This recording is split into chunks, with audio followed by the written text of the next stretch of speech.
Hello बच्चों, let's see the question. The question is middle piece of mammalian sperm possesses. तो यहाँ पे बोल रहा है मैमेलियन स्पर्म का जो मिडिल पीस है उसमें क्या प्रेजेंट होता है। Option 1 is mitochondria, option 2 is centriole only, option 3 is acrosome and option 4 is nucleus and mitochondria. यहाँ पे हम लोग सबसे पहले इस क्वेश्चन का की कंसेप्ट देखेंगे। तो स्पर्म होता क्या है? स्पर्म जो होता है वो मेल गैमीट होता है।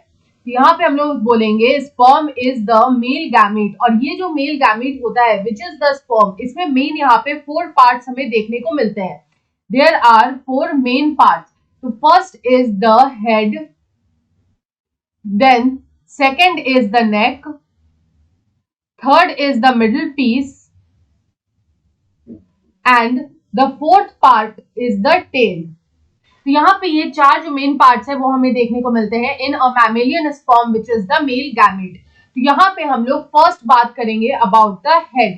तो हेड होता क्या है? तो हेड जो होता है इसमें प्रेजेंट होता है न्यूक्लियस, इट हैज न्यूक्लियस, और यहाँ पे प्रेजेंट होता है एक्रोसोम, और ये जो एक्रोसोम होता है इट हैज हाइड्रोलाइटिक एंजाइम्स। इसमें यहाँ पे कुछ हाइड्रोलाइटिक एंजाइम्स जो है वो प्रेजेंट होते हैं। उसके बाद जो सेकंड आता है वो आता है नेक। यहाँ जो नेक होता है उसमें प्रेजेंट होता है सेंट्रियोल, 1 पेयर ऑफ सेंट्रियोल जो है वो प्रेजेंट होता है, और ये जो सेंट्रियोल प्रेजेंट होता है वो प्रेजेंट होता है at right angles to each other. They are present at right angles to each other.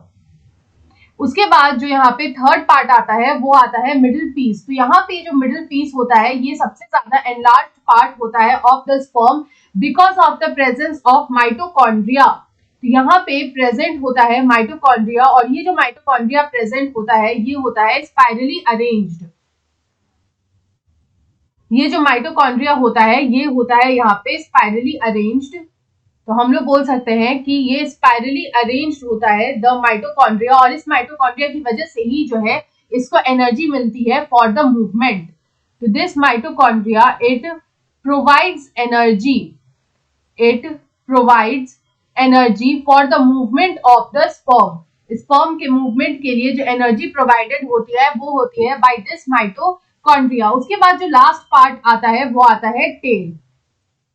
तो यहाँ पे जो टेल होता है वो हेल्प करता है in the mobility. The tail helps in the mobility and it is made up of axoneme, it is made up of the axoneme. अब यहाँ पे अगर हम लोग एक डायग्राम की हेल्प से देखें कि यहाँ पे ये स्पर्म दिखता कैसा है, तो हम लोग बोल सकते हैं ये जो स्पर्म होता है वो यहाँ पे कुछ इस तरह का हमें देखने को मिलता है।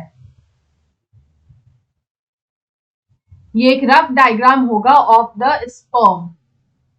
तो यहाँ पे ये जो माइटोकॉन्ड्रिया होता है ये कुछ इस तरह से स्पाइरली अरेंज्ड होता है, और यहाँ पे जो है इसमें हमें कुछ यहाँ पे जो फ्लूइड्स है वो देखने को मिलते हैं and this is the acrosome. तो यहाँ पे अगर हम लोग इसकी लेबलिंग करें तो हम लोग बोल सकते हैं that this part is the acrosome, it is the acrosome. ये जो पार्ट होता है this is the neck part, और ये जो टोटल पार्ट होता है this is known as the head, जिसमें यहाँ पे न्यूक्लियस भी प्रेजेंट होता है। This part is known as the middle piece, और इसी मिडिल पीस में ये जो स्पाइरली अरेंज होते हैं दीज आर द माइटोकॉन्ड्रिया, और यहाँ पे जो लास्ट पार्ट होता है इट इज द टेल। तो इस तरह का ये स्पर्म जो है वो कुछ देखने को होता है। तो यहाँ पे अगर हम लोग देखें तो हमसे इतना ही पूछा था कि middle piece of mammalian sperm में क्या प्रेजेंट होता है, तो उसमें प्रेजेंट होता है माइटोकॉन्ड्रिया। तो यहाँ पे ऑप्शन 4 में न्यूक्लियस एंड माइटोकॉन्ड्रिया दे रखा है, लेकिन हम लोग जानते हैं जो न्यूक्लियस होता है वो यहाँ पे हेड में प्रेजेंट होता है, it is not present in the middle piece. So option 1 में सिर्फ माइटोकॉन्ड्रिया दे रखा है, so option 1 is the right answer. I hope you understood it well. Best of luck.